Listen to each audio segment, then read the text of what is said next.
आप सभी का स्वागत है। और हाँ, बधाई हो। बधाई इसीलिए क्योंकि हर वो शख्स जिसने इस वक्त भगवत गीता के इस ऑडियो पर क्लिक कर कर अपने आप को भगवत गीता के इस सफर से जोड़ने का मन बनाया है, मैं उन्हें बताना चाहता हूँ कि अपनी सफलता की ओर, अपनी शांति की ओर और अपने जीवन में सुख समृद्धि की ओर आपने अपना पहला कदम बढ़ा लिया है। आगे का सफर हम साथ निभाएंगे। मैं अंत तक बने रहूंगा आपके साथ। आप ही का अपना राज की जुबान चाहे।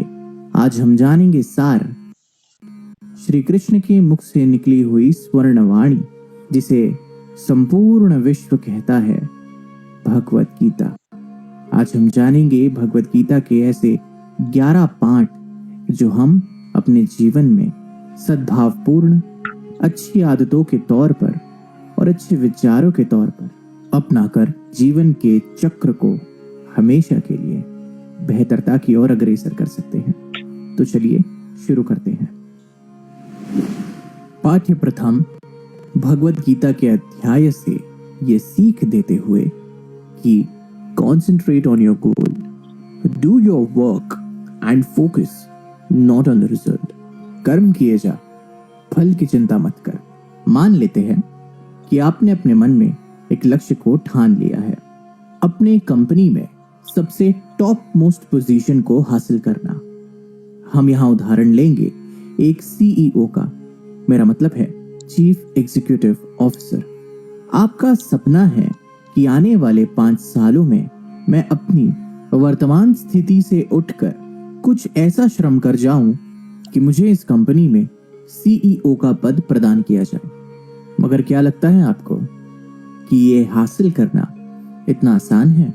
उत्तर साफ और सटीक है, ना।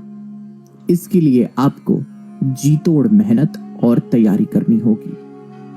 आपको इस पद के लिए खुद को लायक बनाने हेतु टीम मैनेजमेंट क्लासेस अटेंड करनी होगी। एक बांस की नजर रखते हुए, जिसे अंग्रेजी में कहा जाता है एन ईगल्स आई, सारे लेटेस्ट और रीसेंट टेक ट्रेंड्स और भी बहुत कुछ अपने ध्यान में रखना होगा। अगर आप अपना वक्त यूं ही वाया कर देंगे, यूं ही बर्बाद कर देंगे, ये सोचते हुए या ये स्वप्न देखते हुए कि मुझे सीईओ बनने के बाद जीवन में और कितनी समृद्धि की प्राप्ति होगी, तो मैं यहाँ पर आपको जिंदगी की असलियत से रूबरू करता हूँ। आप केवल ख्याली पुलाव पकाने में लगे हुए हैं और दुर्भाग्यवश आप अपना यह सपना पूरा नहीं कर पाएंगे। केवल और केवल कर्म ही आपके सपने को सच्चाई का रूप दे पाएगा। इसलिए हमेशा याद रखें, जिसे आना होगा वो आएगा, जिसे जाना होगा वो जाएगा। कई बार आपके खाते में सफलता आएगी तो कई बार विफलता, मगर एक चीज जो आपने नहीं छोड़नी है, जो आपको शून्य से लेकर आसमान की ऊंचाई तक पहुंचाएगा, वो सिर्फ और सिर्फ आपका कर्म है। इसलिए श्री कृष्ण वाणी भगवत गीता के माध्यम से कहती है कि कर्म किए जा, फल की चिंता मत कर। बने रहिए हमारे साथ परम पूज्य भगवत गीता से दूसरी सीख जानने के लिए, जो कहती है कि डर का सामना डट कर करो और आखिरी सांस तक लड़ो। भला क्यों और कैसे, ये जानने के लिए दूसरा अंश जरूर सुनिएगा।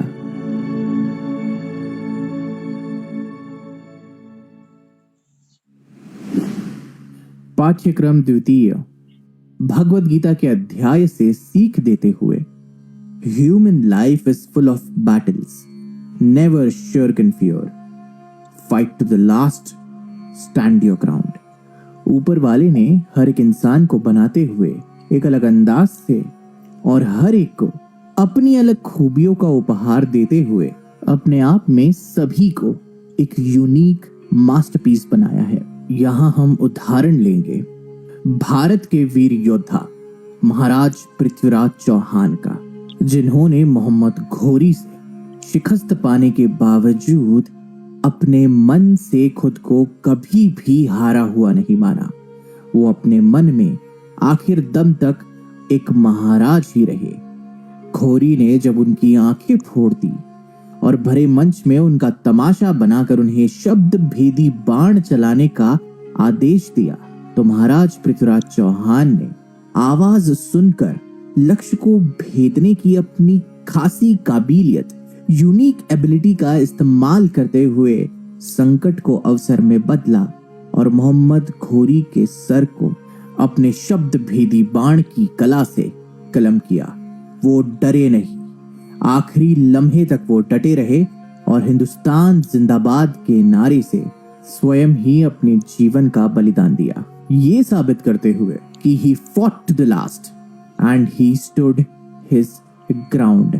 आखिर दम तक लड़े और अपने जमीर का इतना सा भी कतरा उन्होंने डर के बावजूद कभी कमजोर पड़ने नहीं दिया। एक इंसान का भय और उसकी इच्छाएं ही उसे जीवन में आगे बढ़ने से रोकती है और उसके प्रगति पथ पर एक रोड़े का काम करती है। भगवत गीता से इस पाठ को ध्यान रखिएगा, डरे नहीं, स्वयं पर विश्वास रखें और आखिर दम तक लड़े। बने रहिए हमारे साथ परम पूज्य भगवत गीता से तीसरी सीख जानने के लिए, जो कहती है कि समानता को पहचाने और अपनाए। भला क्यों और कैसे, ये जानने के लिए तीसरा अंश जरूर सुनिएगा।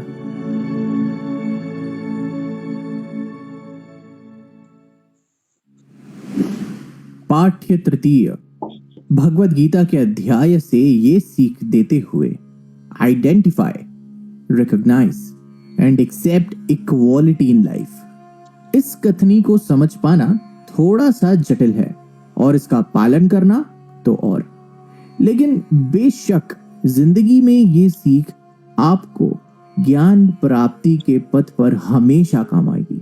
जहां बात होगी नॉलेज अचीव करने की, जीवन में कई सारी मुश्किलों का सामना करने के बाद आपको समझ आएगा कि सारे जीव जंतु, चाहे वो जीव हो या निर्जीव, सभी एक है, सभी समान है और सभी को एक ही दर्जे से देखा जाना चाहिए और महसूस किया जाना चाहिए।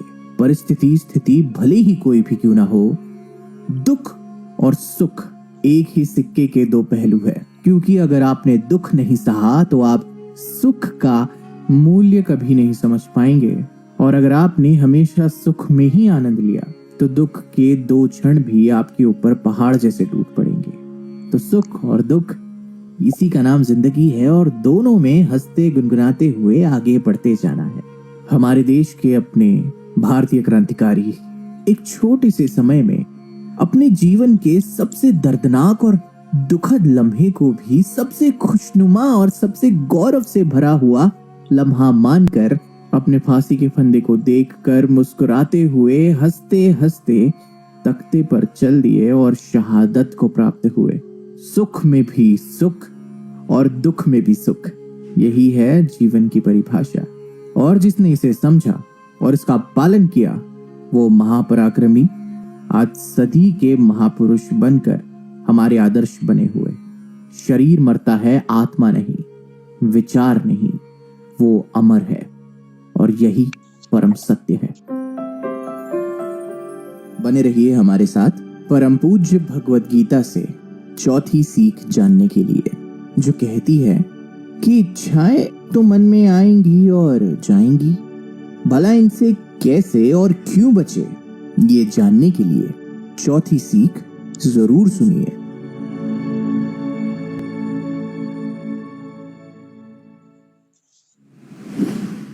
पाठ्य 4 भगवत गीता के अध्याय से सीख देते हुए कि desires will come to your mind and go. इच्छाएं और आकांक्षाएं तो अपने मन में आएंगी और जाएंगी। मन का क्या है, वो तो चंचल है। After all we are human beings, हम इंसान हैं। हमें इच्छाओं का आना और आकांक्षाओं का आना, इस बीमारी से आज तक अपने आप को इस जीवन काल में पृथ्वी पर कोई मनुष्य नहीं बचा सका। बड़ी आम सी बात है, मगर ये तो इच्छाएं हैं, ये तो आती है और वक्त के साथ साथ चली भी जाती है। उदाहरण के तौर पर चलिए आप ही का ले लेते हैं। जब आप 5 साल के थे तब आपको अपने मम्मी पापा से चॉकलेट चाहिए होती थी।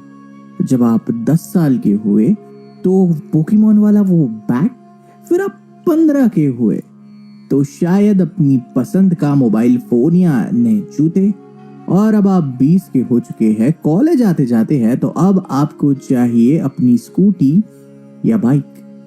जीवन के 4 अलग अलग फेज, और चारों फेजेस में आपका मन और उसकी चंचलता अपनी अलग अलग इच्छाओं और आकांक्षाओं से घिरती हुई। अब आपको चॉकलेट नहीं चाहिए, अब आपको पोकेमोन वाला बैग नहीं चाहिए, अब आपको चाहिए कुछ और। तो बस बात हुई ना, सिंपल सी, कि इच्छाएं आती है और इच्छाएं वक्त के साथ साथ चली भी जाती है। क्या जरूरी है कि इन इच्छाओं को अपने ऊपर हावी ना होने देना। भगवत गीता आपको ये समझाती है कि just sit back, relax and enjoy the show. जीवन के कार्यक्रम का मजा ले, लेकिन याद रखें, इच्छा पूर्ति के लिए बुरे काम काज करना जिसमें आपका कोई मत हो और आपको खुशी मिलती हो, तो ऐसी इच्छा रखना और ऐसी आकांक्षाओं को पालना खतरे से खाली नहीं है और जीवन के लिए घातक है। और अगर इसकी चेन में आप फंस गए, गंतव्य केवल एक है कि आप हो जाएंगे शून्य, यानी कि गायब इस पृथ्वी से, और आपका अंत होगा दुखद हानि के साथ और बहुत ही तकलीफ में। और परिणाम केवल एक, रीबर्थ, यानी कि पुनर्जन्म किसी और शरीर में। बने रहिए हमारे साथ परम पूज्य भगवत गीता से 5वीं सीख जानने के लिए, जो कहती है कि पैसा आपके मन को शांति नहीं दे सकता, भला क्यों और कैसे। ये जानने के लिए 5वीं सीख जरूर सुनिएगा।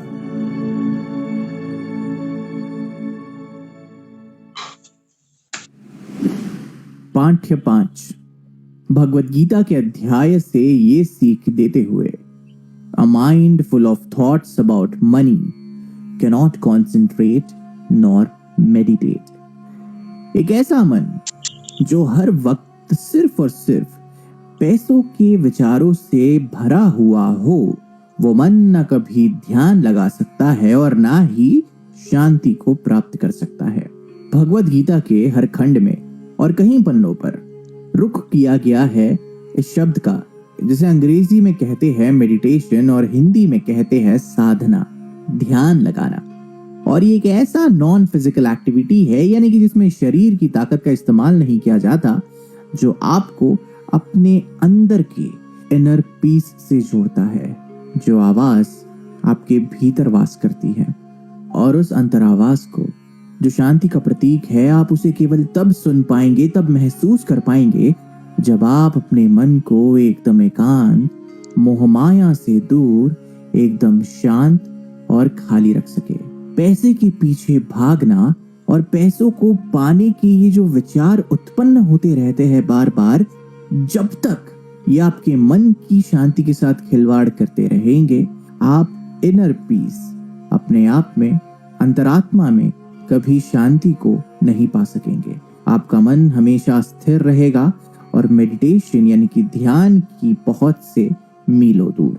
उदाहरण के तौर पर अगर मैं आपको समझाऊं तो कुछ यूं समझिए कि हम अक्सर जीवन में ऐसे कई लोगों को देखते हैं जिनके जीवन में सब कुछ होता है, धन दौलत, शानो शौकत, आराम और न जाने किस किस प्रकार के सांसारिक सुख, वर्ल्डली प्लेजर्स इनके हाथों की मुट्ठी में बंद होते हैं। इनके पास धन का तो आशीर्वाद है, मगर फिर भी इन्हें शांति नहीं मिलती। इनके पास सब कुछ होते हुए भी ये उदास होते हैं, मायूस होते हैं और अपने बंगले की बड़ी बड़ी दीवारों के बीच अकेला महसूस करते हैं, सन्नाटे की गूंज में कैद, क्योंकि इनका मन और मस्तिष्क धन प्राप्ति की ओर इतना लग चुका है और इतना लग जाता है कि इन्हें अपने लिए और अपनी शांति के लिए कोई वक्त ही नहीं मिल पाता और उनके मन में कभी कोई जगह उत्पन्न ही नहीं हो पाती। धन जरूरी है, मगर शांति सर्वोपरि। बने रहिए हमारे साथ परम पूज्य भगवत गीता से 6ठी सीख जानने के लिए, जो कहती है कि जो होता है अच्छे के लिए होता है, भला क्यों और कैसे। ये जानने के लिए ये 6वीं कड़ी जरूर सुनिएगा।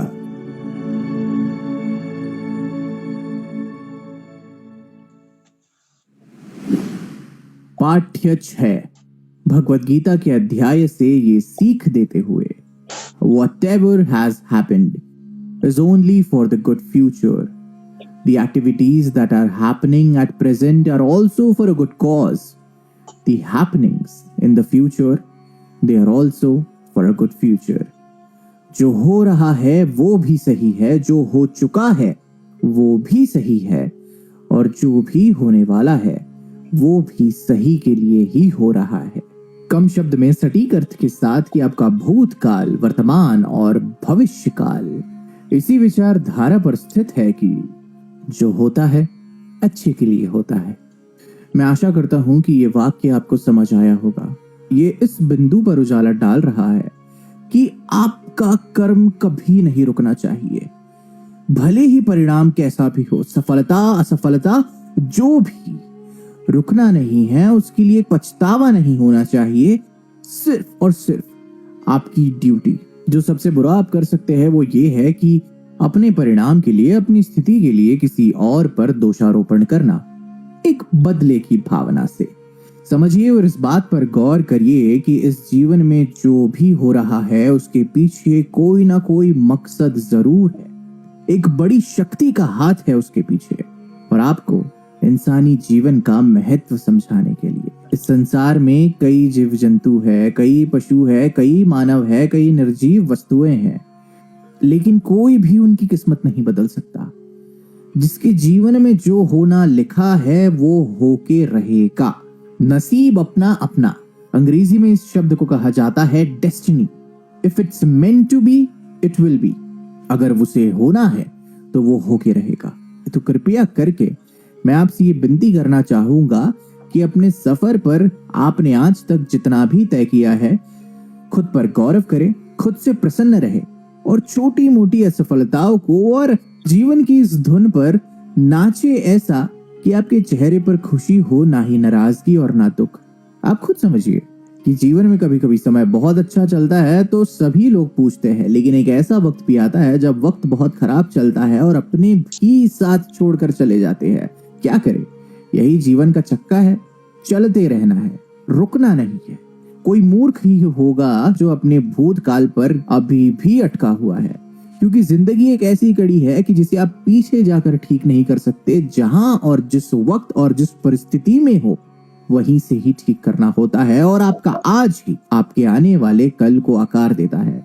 तो भूतकाल की चिंता छोड़े, भविष्य के बारे में सोच सोच कर भयभीत ना हो, आज पर ध्यान दे, और आपका कल, आज और भविष्य अपने आप सुखी हो जाएगा। उदाहरण देना चाहूंगा सदी के महानायक और इस देश के महान अभिनेता श्री अमिताभ बच्चन का। एक दौर था जब इनके नाम का सिक्का चलता था और केवल इनका नाम ही काफी था किसी पिक्चर पर हाउसफुल का बोर्ड लगने के लिए। 70, 80, 90 का दशक तक ठीक ठाक सब कुछ चला, मगर एक ऐसा वक्त आया जब उन्होंने एक अपनी कंपनी खोली जिसका नाम था ABC, और ये दिवालिया हो गए क्योंकि वो कंपनी डूब गई।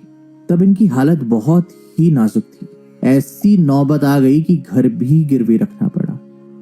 तब क्या इन्होंने ये सोचा कि मैं तो इतना बड़ा सुपरस्टार रहा हूं, मेरी ये हालत कैसी हो गई?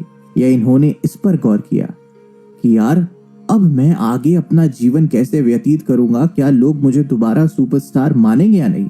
उन्होंने ऐसे सारे विचारों को, नेगेटिव विचारों को अपने मन से दूर रखकर एक विनम्र और सादर भाव से अपने मित्र यश जौहर के पास जाकर खुद काम मांगा, ये कहकर कि मुझे काम चाहिए। उन्होंने अपने आज पर ध्यान दिया, उन्होंने अपने आज की इज्जत की, और शाहरुख खान के साथ मोहब्बतें पिक्चर बनाकर उन्होंने अपने आज को संवारा। The rest is history. KBC ने उन्हें अपनी आवाज के तौर पर अपनाया, और आज 20 साल बाद भी 75 साल के ऊपर होने के बावजूद इस सदी के महानायक और हिंदी फिल्म इंडस्ट्री के सबसे बड़े अभिनेता के तौर पर आज भी तामील है और इस्तकबाल है, और इनका सिक्का आज भी बुलंद है। नाम है अमिताभ बच्चन, जिसने अपने आज पर ध्यान दिया, एक विनम्र और एक सादर भाव से। बने रहिए हमारे साथ परम पूज्य भगवद गीता से 7वीं सीख जानने के लिए, जो कहती है परिवर्तन ही संसार का नियम है। भला क्यों और कैसे, ये जानने के लिए ये 7वां अंश जरूर सुनिएगा।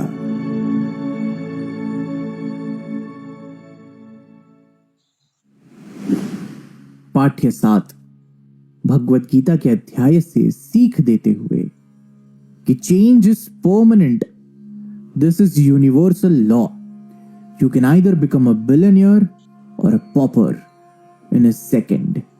इस संसार का यही नियम है कि परिवर्तन ही इस संसार का नियम है। बदलाव हमेशा होते रहेगा। आप राजा से रंक, अर्श से फर्श सिर्फ एक क्षण मात्र में आ सकते हैं। ज्यादातर जीवन में लोगों को ऐसा लगता है कि जो चल रहा है आगे भी वैसा ही चलेगा। अगर आज मैं अर्श पर हूं तो हमेशा मैं अर्श पर ही रहूंगा, मुझे कोई छू नहीं सकता। लेकिन नियति माया के खेल से बहुत बड़ी है और बहुत ऊंचा दर्जा रखती है, और ये खेल चंद सेकंड में पूरा का पूरा बदल सकती है। एक उदाहरण लेते हैं कि किसी करोड़पति इंसान ने अपने सारे पैसे किसी स्टॉक मार्केट में लगा लिए और उसी दिन किसी गरीब इंसान ने अपने पास बचे हुए चंद रुपयों से एक लॉटरी की टिकट खरीद ली। पता चला कि दिन के अंत में वो स्टॉक मार्केट में लगाया हुआ सारा पैसा डूब गया और उस गरीब की करोड़ों रुपयों की लॉटरी लग गई। कोई फर्श से अर्श तक चला गया और अर्श से फर्श तक चला गया पलक झपकते। यही है नियति का खेल और यही है संसार का नियम, परिवर्तन। जो आज आपके पास है जरूरी नहीं कि वो कल आप ही के पास होगा। वो किसी और के पास भी हो सकता है या उसके पास भी नहीं। मगर समझने वाली बात यह है, change is the only constant. कल परसों तक एक अरबपति कहलाया जाने वाला विजय माल्या आज एक भागा हुआ चोर कहलाता है। बस यही है जीवन। हमारी धरती माँ भी सूरज के इर्द गिर्द चक्कर काटती है, एक सेकंड के लिए भी कहीं नहीं ठहरती, हमेशा घूमती रहती है, हमेशा अपना स्थान बदलती रहती है। तो जब इतने बड़े भूमंडल में इतनी बड़ी पृथ्वी जब हर सेकंड हर क्षण बदलाव से गुजर रही है तो हम कौन है भला? जिस तरह पतझड़ के बाद सावन आता है, तपती हुई गर्मी के बाद भीनी भीनी खुशबू के साथ वर्षा आती है, उसी तरह जीवन में भी ये बदलाव का चक्का हमेशा अपना असर दिखाता रहता है। इसीलिए कभी भी किसी चीज पर घमंड नहीं करना चाहिए। और घमंड एक ऐसा बचकानापन है जो आपके भरोसे की नींव को हिलाकर रख सकता है अगर आपने बदलाव को अपनाना नहीं सीखा। और जब आप बदलाव को जिस तरीके से वो है उस तरीके से अपनाने लगते हैं, उस वक्त और उस क्षण से आप एक ऐसे इंसान बन जाते हैं जो जीवन की किसी भी प्रकार की परिस्थिति, तकलीफ को किसी भी तरीके से झेलने के काबिल बन जाते हैं। एक फौलाद रूपी दिमाग स्वरूप। ये आपको और आपके मन को शांत रखता है और सही फैसले लेने में आपकी मदद करता है। बने रहिए हमारे साथ परम पूज्य भगवत गीता से 8वीं सीख जानने के लिए, जो कहती है कि डर एक कमजोरी नहीं बल्कि विकलांगता है। भला क्यों और कैसे, ये जानने के लिए इस 8वीं सीख को जरूर सुनिएगा।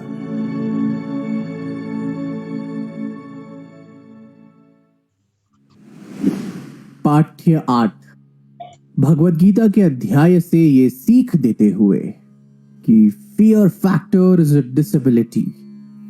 डर एक कमजोरी है जो आपको मन से विकलांग बना सकता है। आप भले ही जीवन में कुछ भी पा ले, लेकिन अगर आपके मन में डर है तो सफलता का मूल्य नील मात्र भी नहीं, शून्य है। डर जो आपके मन में कहीं छुपा हुआ होता है वो आपको अपनी ही नजर में एक शक के दायरे से देखने पर मजबूर करता है, जहां आपका चरित्र आप कमजोर पाते हैं। डर से घिरा हुआ ये आपको आपके लक्ष्य से हटा देगा। डर आपको ऐसा महसूस करवाएगा कि आप किसी लायक ही नहीं।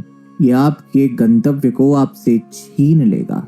मगर जिन्हें किसी बात का भय नहीं, जो अभय है, जिनकी उड़ान आसमान में है और जिन्होंने कभी रुकना नहीं सीखा, उन्हें कोई भी नहीं हरा सकता।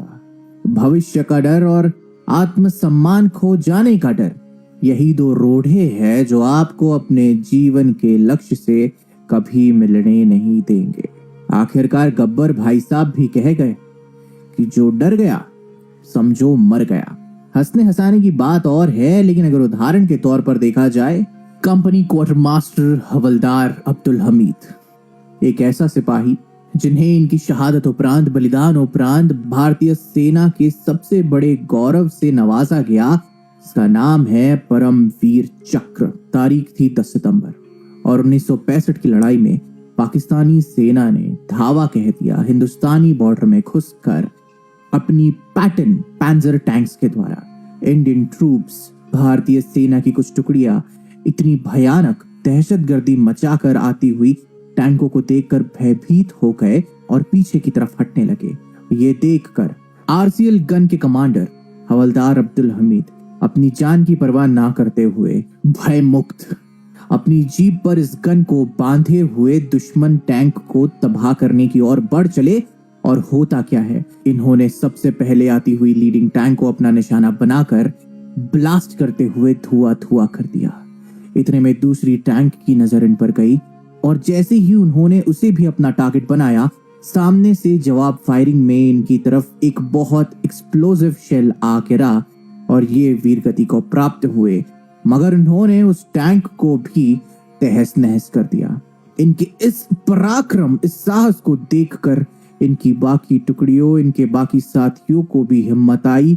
इनके मन से भय निकला और इन्होंने धावा बोला पाकिस्तानी टैंकों पर और पाकिस्तान को मुंह की खानी पड़ी हर बार की तरह। ये अब्दुल हमीद एक इंसान की अकेले की हिम्मत थी, एक अकेले की ताकत थी जो इतने अभय हुए, जिन्होंने अपने मन में कण मात्र भी भय को जगह ना दी और वीर गति को प्राप्त होकर परमवीर चक्र का गौरव प्राप्त किया।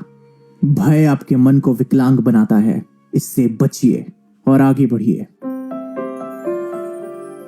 बने रहिए हमारे साथ परम पूज्य भगवत गीता से 9वीं सीख जानने के लिए, जो कहती है कि खाली हाथ आए थे खाली हाथ जाएंगे, भला क्यों और कैसे। ये जानने के लिए इस 9वें अंश को जरूर सुनिएगा।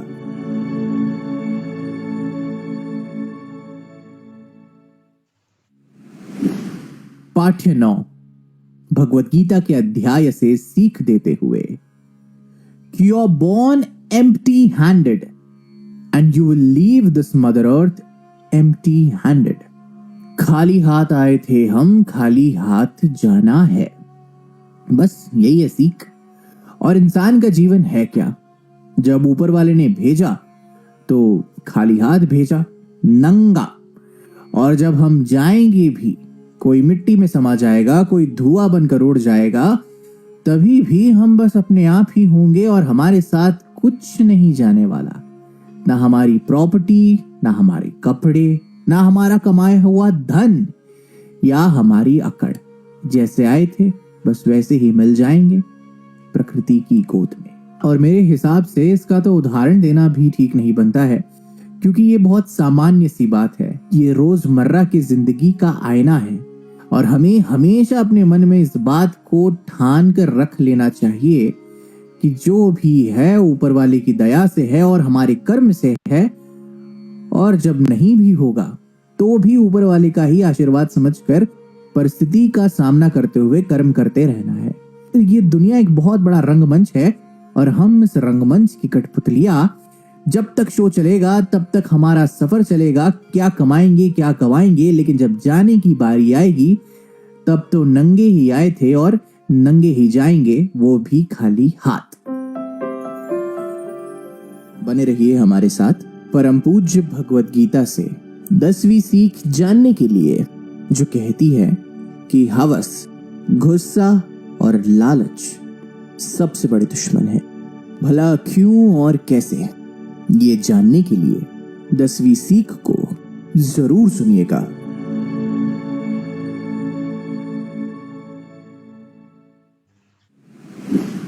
पाठ्य 10 भगवत गीता के अध्याय से ये सीख देते हुए कि lust, anger as well greed are ways to self destruction. हवस, गुस्सा और लालच आपको तबाह करके रख देगा। अपने इंद्रियों पर कोई काबू ना होना और अपने मन को हवस की गंदी नाली में गिरता हुआ पाना आपको कुछ इस रूप में बदल देगा जिससे आपको खुद घिन आने लगेगी। गुस्सा आपके रिश्तों को तोड़ देगा और लालच कभी भी आपके मन को शांत नहीं रहने देगा। इससे शरीर में भी बहुत तकलीफें होती है, बहुत बीमारियों का प्रदापण होता है। कृपया इन 3 परम अवगुणों से बचकर रहे, क्योंकि आज तक इंसानियत की तबाही का कारण ये 3 अवगुण ही रहे हैं। इसका उदाहरण हर वो बलात्कारी है, हर वो कपूत है जिसने अपनी हवस का गुलाम बनकर किसी और मासूम की जिंदगी उजाड़ दी और या तो आज कटघरे के पीछे है या फिर फांसी का इंतजार करते हुए। इसका उदाहरण हर वो गुस्सैल व्यक्ति है जिसके साथ आज कोई नहीं, क्योंकि उसका गुस्सा उसे सबसे ज्यादा प्यारा है, यहाँ तक कि रिश्तों से भी ज्यादा। और इसका उदाहरण हर वो इंसान है जो बर्बाद हो चुका है और आज रोड पर है अपने लालच के चलते। हवस, गुस्सा और लालच, ये 3 बीमारियां ना हो तो ही अच्छा है। कैंसर को भले ही हरा दोगे, लेकिन अगर इन तीनों की चपेट में आ गए तो जीवन खत्म, निरर्थ। बने रहिए हमारे साथ परम पूज्य भगवत गीता से 11वीं सीख जानने के लिए, जो कहती है कि तेरा मन जो सोचे वही तेरी सच्चाई, भला क्यों और कैसे। ये जानने के लिए 11वीं एवं अंतिम सीख जरूर सुनिएगा।